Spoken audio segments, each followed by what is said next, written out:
Amazon Mundi de hoje entrevista o presidente estadual do Partido Socialismo e Liberdade, Fernando Lobato, que também é pré-candidato a prefeito de Manaus. Do nosso lado, um debatedor, está o Francisco Silva, que também é do Amazon Mundi e vai estar aqui na mesa hoje para fazer esse debate. Fernando Lobato, conte um pouco sobre a sua experiência política. Ok. Olha, na verdade a minha experiência política, praticamente quase toda ela, foi construída dentro do Partido Socialismo e Liberdade, pessoal. Sou um pessoal desde 2008, onde vim militar, né, como militante, dentro de um projeto de colocar o partido de uma forma mais incisiva no cenário político, não só de Manaus, mas sobretudo no Amazonas, que nós entendemos é um estado muito carente, né, de uma política verdadeiramente comprometida com a ideia que nós defendemos no partido, que é um projeto socialista. Francisco, uma pergunta para você. Você acha que o Amazonas é verdadeiramente carente de uma política comprometida com a população de Manaus? Com certeza, completamente. Nós vemos que, eu posso dizer isso porque conheço um pouco da realidade de muitos estados da federação.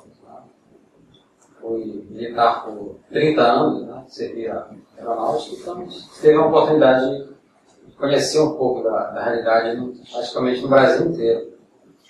E o que a gente se observa é que, principalmente no Amazonas, essa ausência do Estado, ou principalmente uma falta de compromisso, vamos dizer assim, do Estado em realmente enfrentar as demandas, não só as demandas de caráter social, as injustiças sociais, as mazelas sociais, mas sobretudo também as demandas de infraestrutura, de uma melhor política voltada para um desenvolvimento econômico, para além, né, do modelo que aqui foi implantado, que é o modelo Zona Franca de Manaus, que, diga-se de passagem, é um modelo que foi idealizado pelos militares, né, em que a oligarquia local, né, na época foi coadjuvante e continua, vamos dizer assim, refém de um modelo que ela tem, na verdade, se coloca apenas como parceira, mas na verdade ainda muito distante, né, da economia que nós pensamos, né, que seja possível implantar mas você acha que esse modelo e essa deficiência que você entende que existe no estado do Amazonas e no Amazonas, em Manaus, se deve por conta dos governantes ou por conta da cultura do povo que veio de um ciclo da borracha, depois entrou nesse modelo de Zona Franca e aí ficou um pouco arredio da política e deixando verdadeiramente com que chegassem as atuais situações que estão. Eu acho que a pergunta assim, baseia-se nisso e dentro do papel do Partido Socialismo e Liberdade, Fernando Lobato. Se por acaso está na disputa, existe possibilidade de vencer. Mas se por acaso o PSOL vencesse a eleição em Manaus, e qual é o modelo? O Partido Socialismo e Liberdade é socialista, já diz o nome, os programas do partido se baseiam no próprio socialismo. Qual é esse modelo de socialismo que seria implantado aqui em Manaus? Assim, nós pegando esse gancho da pergunta do companheiro Francisco, qual é esse modelo de socialismo que seria implantado? Seria o soviético? Seria o chinês? Qual seria esse modelo socialista que seria implantado aqui em Manaus? O modelo de distribuição? Olha, primeiramente focando aqui na pergunta do Francisco, né? Nós temos que ver a história brasileira, basicamente ela oscila entre ciclos, entre aspas, chamados democráticos, e ciclos caracterizados por certo autoritarismo, né? Então, a República no Brasil, na primeira fase, nós tivemos um ciclo extremamente corrupto, né? Que todo mundo conhece aqui um pouco da história da República Velha, em que se pregou uma modernização do país, mas uma modernização que não ocorreu nos praticamente 40 anos em que durou esse regime, né? O período em que se afirmaram as grandes oligarquias no Brasil, do período chamado Coronel, todo mundo sabe disso aqui. Depois veio ali a Era Vargas, né? Foi um ciclo autoritário, né? Mas que, apesar desse autoritarismo, conseguiu lançar as bases do Brasil que nós temos hoje, conseguiu colocar o Brasil dentro de um cenário de um país em desenvolvimento, né, industrial, mas ainda, ou seja, negando a possibilidade de afirmação de uma nação verdadeiramente democrática. O fim da Era Vargas ali no final da Segunda Guerra Mundial, nós voltamos novamente a um sistema político, como disse, entre aspas, democrático, né? E aí vigorou um outro momento, que foi o chamado populismo, né? E aí todo o cenário ali da Guerra Fria, novamente um regime autoritário. E o que se vê nesse período é que, na verdade, não se produziu ainda no país um projeto verdadeiramente de nação, né? Falta realmente, não só ao Amazonas, mas ao Brasil, é exatamente um projeto de nação. E infelizmente, terminado o período autoritário de 64, o que a gente vê novamente é a política realmente se perder. O que nós temos visto hoje, e infelizmente o governo Lula, né, surgiu com uma grande esperança, né, de construir esse projeto de nação, apesar de toda a propaganda que se faz em torno de uma suposta política realmente de combate à miséria no Brasil. A gente vê que, na verdade, isso pouco realmente se avançou nessa área. A pobreza continua imensa, né? As desigualdades sociais imensas ainda. Acho que muito pouco se combateu até agora no governo. E vemos aí também, infelizmente, um projeto de governo que está aliançado com as oligarquias que sempre mandaram nesse país. Você vê aí o Lula, né, unicarne com Sarney, você está querendo dizer que esses sistemas de governo atingiram o Amazonas, é isso? Com certeza. Hoje o Amazonas faz parte desse grande acordo nacional, né, que privilegia, sobretudo, o interesse das oligarquias dominantes. O que nós queremos saber é o seguinte: por que o povo está arredio na política do Amazonas? Por que o povo não escolhe opções novas? Por que o povo não está mais interligado com a política? Você, como presidente do PSOL, como pré-candidato, você poderia descrever por que esse momento ocorre e por que o povo não despolariza e passa a eleger novas pessoas? Só para eu ainda não fui contemplado na minha pergunta, que qual seria esse modelo socialista? Acho que você tangenciou no debate e acabou respondendo qual seria esse modelo socialista que seria implantado pelo pessoal aqui no Amazonas. Existe ou não existe modelo base para um eventual governo do partido aqui no estado do Amazonas ou em qualquer parte do Brasil? Desculpe, realmente foquei mais na pergunta do Francisco. Nós temos que pensar o socialismo dentro da própria história do socialismo, né? Quando é que surge historicamente a ideia, uma proposta de socialismo? A partir do momento em que o capitalismo se torna um sistema não só político, não somente econômico, mas também um sistema, uma âncora política muito forte, que deu a tônica não só da realidade europeia, mas depois da realidade do mundo. E hoje nós vemos dentro dessa realidade ainda. E qual é a marca do capitalismo? É a ideia de que a sociedade vai avançar, vai evoluir, vai se desenvolver, nós vamos ter um mundo melhor a partir do quê? Do chamado desenvolvimento econômico. Quer dizer, o crescimento econômico é vendido como uma espécie de vamos dizer assim, instrumento que vai resolver todos os problemas da sociedade. Centraliza dentro do desenvolvimento econômico. Então, quer dizer, nós vamos caminhar, sempre, essa é a tese que se vende, né, chamado neoliberalismo hoje também, continua reproduzindo essa ideia de que, resolvendo os problemas econômicos, crescendo economicamente, então a sociedade vai viver dentro de uma maravilha. Sabe que a realidade não mostra isso. Não mostra isso. Na verdade, quanto mais há o crescimento econômico, que Manaus é um claro exemplo disso. Claro exemplo. Hoje a economia do Amazonas em 90% do PIB está concentrado em Manaus. Correto. Né? O interior praticamente, né, somado 61 municípios, não chega a 10%, eu acredito, do PIB. Na verdade, o que acontece? O socialismo, depois da experiência soviética, é na verdade, um projeto liberto. É fácil de implantar em qualquer lugar?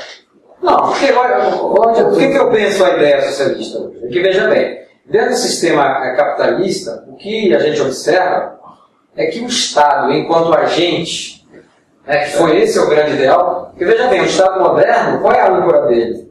É pós-Revolução Francesa. A ideia de um Estado a serviço do interesse público. Ora, mas o que nós temos visto de lá até hoje? É que esse Estado, na verdade, esse interesse público, na verdade, se confunde hoje com o interesse de quem? Das elites dominantes. Então, cada vez mais esse Estado é menos interesse público e cada vez mais interesse das elites dominantes. Eu acho que a grande luta hoje daqueles que pensam uma sociedade mais livre, mais justa, mais fraterna, é o resgate hoje do Estado. O Estado tem que voltar a ter o seu papel de interventor, na realidade, mas, sobretudo, essa intervenção tem que vir para diminuir as desigualdades, sobretudo, não só sociais, né, mas, sobretudo, as desigualdades econômicas, e também agir no sentido de evitar que essa desigualdade econômica gere um tipo de opressão que a gente vê na realidade mundial hoje. Só para não te atrapalhar e para assim, tentar entender esse modelo socialista, é que o modelo socialista, onde foi implantado no mundo, a gente se percebe que foi tolhida a liberdade de expressão da população. Assim, inclusive aqui, nosso vizinho aqui, Venezuela, aqui na Venezuela, por exemplo, a imprensa ela não tem a liberdade de expressão que um país capitalista tem, que o Brasil tem e outros países têm. Como seria trazer para cá esse modelo socialista, implantado dentro de uma democracia? Como seria socialismo e democracia, assim, dentro desse processo? Como seria trabalhado? Você acha que esse socialismo está mascarado, entendeu, por trás de um autoritarismo, aonde tolhe verdadeiramente o direito do cidadão, aonde deixa a democracia, principalmente o que acaba de citar o Alex, no caso, nosso vizinho aqui, ele tirou o direito democrático, principalmente da imprensa. Primeiramente, tem que esclarecer o seguinte: há N versões socialismo. O grande problema hoje, o grande perigo dessa palavra socialismo, inclusive eu tenho um blog, né, digamos que seria o socialismo que eu mais brando, mais calmo. Não é isso. Inclusive eu tenho um blog que escreve muito sobre política, embora acho que pouca gente leia. Mas olha, cite aí o blog, o endereço eletrônico é blog do Fernando Lobato.blogspot.com. Eu escrevo bastante sobre teoria política, sobre isso. E eu tenho um artigo que eu escrevi em que eu escrevi o seguinte: socialismo, um conceito em disputa. Porque na verdade nós vemos muitos personagens, muitos agentes políticos se definindo como socialistas. Por exemplo, atualmente nós temos o ex-prefeito Serafim Correia, que é de um partido que se define como socialista, o PSB, Partido Socialista Brasileiro. Nós temos aí um outro partido também localmente, que está também como candidato aí, pré-candidato melhor, bem posicionado nas pesquisas, e também se define como socialista, que é o Partido Popular Socialista, o PPS.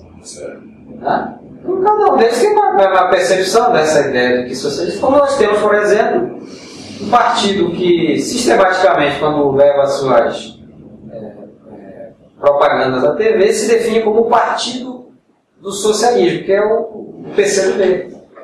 Que nem né, vamos dizer assim, a palavra, na verdade, se define como comunista, mas se diz o legítimo Partido Socialista do Brasil. PCB, fora o PCB antigo e outros. Na verdade, a minha visão de socialista, desde quando eu me conheço pouca gente, ele foi utópico para mim. Como debatedor, junto com você, não que eu não acredite, Quem faz o partido? Só te interrompendo. Os membros. Mas eu sempre tive o socialismo, assim como aquele petismo tradicional, que nós sabemos que todo hoje está de fora, eu sempre tive como utópico, um sonho. Mas como você sabe, todo sonho pode se tornar realidade. O que você me diz? É um sonho em realidade ou vai continuar igual a teoria do socialismo? Quando chega no poder, a prática é diferente do discurso. É legal. Nós sabemos que o PT foi essa mesma coisa. Quando chegou no poder, os tradicionais saíram todos. Só concluindo, o modelo que o pessoal defende, chegando, vamos dizer assim, por vontade popular, e esse também é um ponto, para nós é importante essa questão da vontade popular. Nós temos um compromisso fundamental e essencial com a democracia. Nós entendemos que a democracia é realmente uma conquista da civilização no âmbito mundial. Certo. Esse é um princípio e um valor que nós não podemos mais, de forma nenhuma, sobre o ponto de vista de qualquer ideologia que seja, retroceder. Porque qual é a essência da palavra democracia? Certo. É a ideia de que o povo exerce o poder através daqueles que ele coloca no poder. Na verdade, o pessoal, aí permita divergir, não tem nenhuma simpatia por sistemas que se definem socialistas, mas que seguem uma linha autoritária. Porque não é essa visão. Nem que eu defenda, acredito que não é. A maioria dos membros do pessoal não tem dessa forma. Na verdade, não faz nenhum sentido chegar ao poder ou exercer políticas fora de um consenso, fora de uma intensa participação popular, não só na elaboração de políticas, como também na implementação. Eu não quero, na verdade. Então, se você cita o Chaves realmente... Sabatina, muito pelo contrário, mas é que eu quero dizer, é fácil de levar, não é fácil de levar essa filosofia, essa teoria, esse pensamento do povo. Acho que é um pouco difícil, Alex, no Estado Amador, você querer levar uma linha política pregando um pouco o que é socialismo. Na verdade, veja bem, socialismo e democracia, no entendimento de boa parte, na minha concepção teórica, democracia e socialismo são palavras... É melhor falar de assistencialismo? Não, de forma nenhuma. Assistencialismo é uma forma de você manipular que nós vimos, a consciência do... Ou seja, com assistencialismo não podemos, de fato, jamais chegaremos à construção de uma verdadeira democracia. Beleza. Rapidinho, só para dar prosseguimento ao debate, senão a gente vai sair do tema aqui. Enfim, o Partido Socialismo e Liberdade, Lobato, acho que o tema é legal, assim, tá ficando bonito o debate. O Partido Socialismo e Liberdade, ele foi uma ruptura do Partido dos Trabalhadores. Saiu lá os três radicais, o Babá, que era deputado federal pelo Pará, a Luísa Helena e a deputada federal de Porto Alegre, inclusive é filha de um petista histórico, que é o Tássio Genro. Enfim, ele foi forjado dentro da luta, enfim, dentro de uma posição bem à esquerda no processo político. Hoje o Partido Socialismo e Liberdade, isso não é hoje nessa eleição, nas eleições passadas, o Partido Socialismo e Liberdade já começa a abrir um leque de aliança. Só para encerrar, e aqui no Amazonas, hoje já se articula, já se houve conversa de bastidores, que o Partido Socialismo e Liberdade, inclusive, busca viabilidade política para sair com o PSB do ex-prefeito Serafim Correia, com o PPS do Issa. O que aconteceu? Mudou o discurso? Ou o partido hoje ele começa a entrar no jogo eleitoral e o foco principal é ter mandato político e representar a sociedade no parlamento, no executivo, enfim. Mudou-se o discurso, mudou-se a postura, ou o partido mudou? Bom, em primeiro lugar, tem que esclarecer o seguinte: você me lançou aí como pré-candidato a prefeito. Na verdade, isso é uma discussão que o partido ainda está fazendo. Nós, o pessoal, entendemos que o foco principal, né, é nós fortalecermos e consolidarmos o partido aqui no estado, principalmente na capital, Manaus. E agora tem que entender o seguinte: o pessoal não é um partido de caciques. Ótimo. O fato de ser presidente estadual do partido significa que eu, nos debates, vou impor meu ponto de vista sobre o conjunto dos filiados. Apesar de entender, e vou advogar a tese de que nós devemos lançar candidato próprio nessas eleições. Não há, pelo próprio tipo de projeto que o partido defende, não vejo possibilidade de nenhuma candidatura até o momento que está lançada aí ser fiel ao projeto que nós defendemos. Mas esse é um ponto de vista pessoal que eu vou defender nas plenárias que vão ocorrer, que vão definir se o partido realmente lançará candidato majoritário ou não. É fato que o conjunto hoje dos filiados há uma grande divisão. Há um grupo que defende candidatura própria, há um grupo que defende que nós priorizemos melhor, uma aliança que viabilize a possibilidade de nós elegermos pelo menos um vereador à Câmara Municipal, se prioriza, no caso, a eleição de vereador. Então, se pensar numa aliança com esse objetivo, de colocar um parlamentar do PSOL atuando na Câmara Municipal. Porque nós sabemos, se isso acontecer, realmente será um marco histórico, somente em Manaus, devido à característica que marca a atuação dos nossos parlamentares.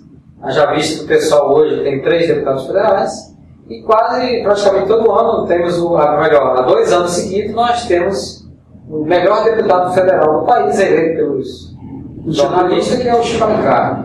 Então, se nós tivermos realmente um parlamentar aqui em Manaus, não tenha dúvida que esse parlamentar vai se destacar por uma atuação extremamente combativa, realmente a favor. A gente vai encerrando aqui o nosso debate, mas antes de encerrar, eu gostaria de ouvir a tua opinião do Francisco ainda. Quantos filiados tem o Partido Socialismo no Amazonas? Assim, onde fica a sede do Partido Socialismo? Enfim, fala um pouco para a gente sobre o Partido Socialismo de Liberdade aqui no Amazonas.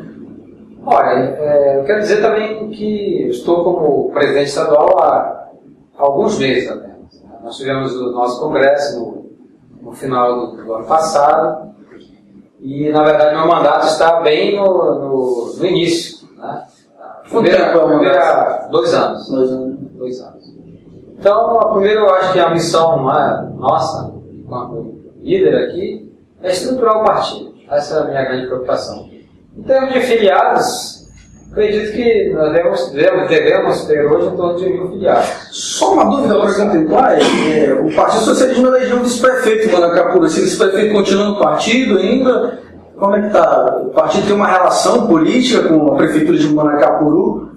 Olha, inclusive foi uma aliança com o PV lá, com o partido de direita, inclusive o PSDB, entrou no marco de aliança, o PPS, o PSDB, enfim.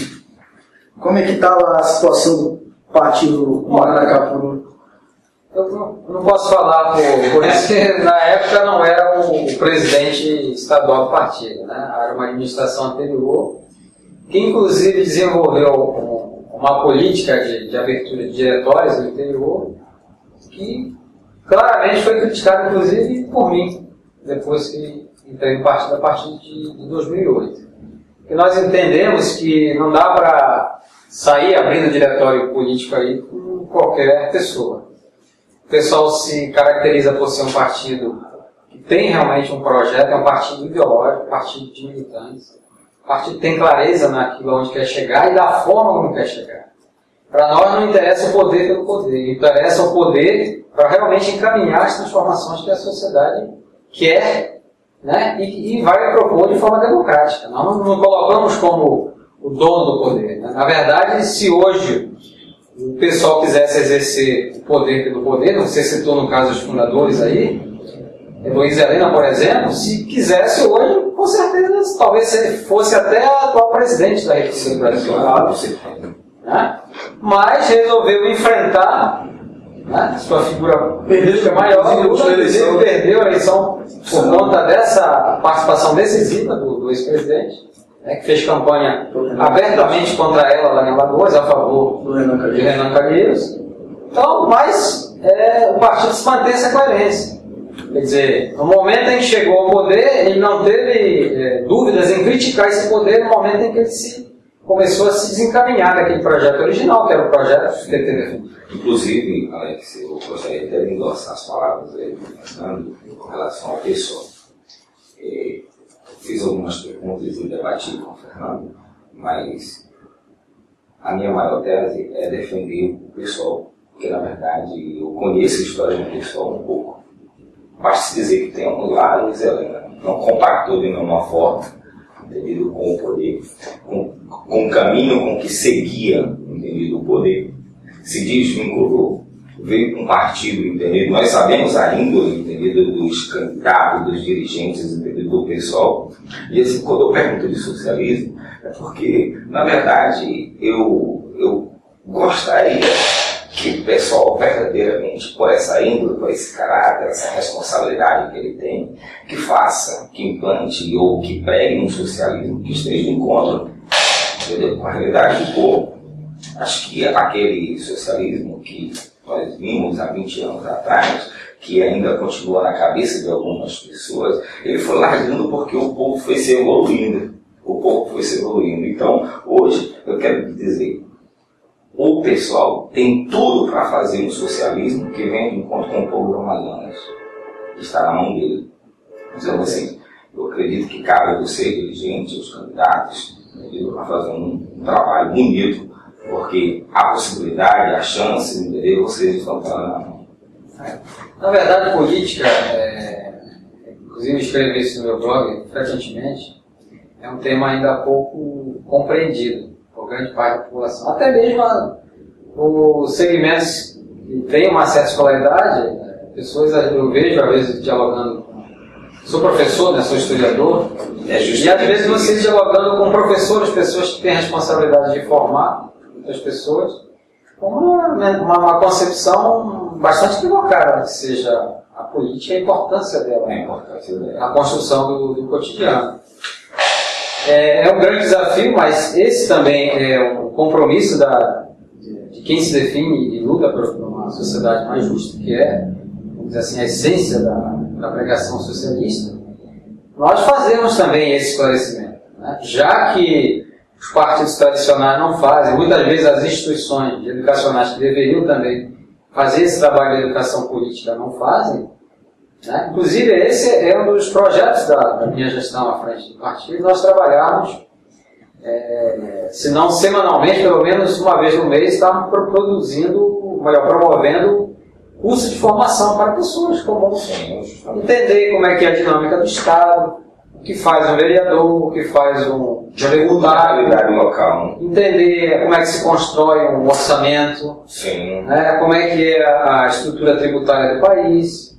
Ou seja, na verdade, nós pensamos que o cidadão, quando munido de informações, quando realmente orientado, ele começa a se ver como participante desse processo político, e a partir desse conhecimento, ele busca querer também se inserir dentro do processo. Beleza, Fernando, vamos estar terminando nosso tempo aqui e a gente vai chegando ao final do programa, do Amazon Mundi, nossa entrevista, e queremos saber, final aí, deixa seu recado à população amazonense, qual é o recado do Partido Socialismo e Liberdade para a população amazonense. O momento é esse, espaço para divulgar. Olha, o Partido Socialismo e Liberdade é um partido que surgiu em 2004, como você bem colocou, uma ruptura com o PT. Os fundadores do partido claramente fizeram a opção por se colocar à oposição a uma forma de poder que nós entendemos que não é a forma de poder correta, né? Nós somos muito críticos do desvio que o PT deu à direita, isso está muito claro, né? O Partido dos Trabalhadores, infelizmente, abandonou as suas grandes bandeiras, que é a bandeira que nós pensamos construir uma sociedade mais justa, solidária e fraterna, sem romper com a ideia da democracia. Nós acreditamos perfeitamente ser viável, né? E acreditamos que, na verdade, socialismo e democracia são coisas que se completam, que se afirmam, né? Nossa ideia é construir um projeto político em que essa população possa realmente participar de forma efetiva. Então, a mensagem que eu gostaria de deixar é que as pessoas procurassem saber mais, conhecer mais o programa do partido, conhecer não só a história, mas a atuação dos nossos parlamentares. E nós estamos ali na nossa sede atual, é na Avenida Joaquim Sarmento, número 232. Quem quiser saber mais, inclusive eu deixo aqui, não posso deixar o telefone de contato, 8185-2228. Se quiser saber mais esclarecimentos do partido, buscar se filiar e se juntar a nós nessa luta, a partido está de portas abertas. Mas para nós é importante que a pessoa venha com o interesse de pensar na política de uma forma mais nobre, de uma forma mais limpa, de uma forma que realmente busque, vamos dizer assim, buscar soluções para os problemas que a sociedade enfrenta. Então o partido é isso, o partido quer ser esse instrumento em que a sociedade possa se ver, se colocar e possa intervir de forma efetiva para resolver os problemas de Manaus e do Amazonas. Queremos agradecer também o Francisco, que esteve conosco na bancada. Francisco, obrigado pela participação. Obrigado. Seja sempre bem-vindo aqui conosco. E fique à vontade para também dar um recado para a população amazonense. Quero agradecer por me convidar para o debate, né? O debate desse bem democrático, né? Que a gente não só debate, mas também faz perguntas, né? Agradecer pelo convite que você me fez. Estamos à disposição para outros debates. Mais informações no www.amazonmundi.com. Obrigado.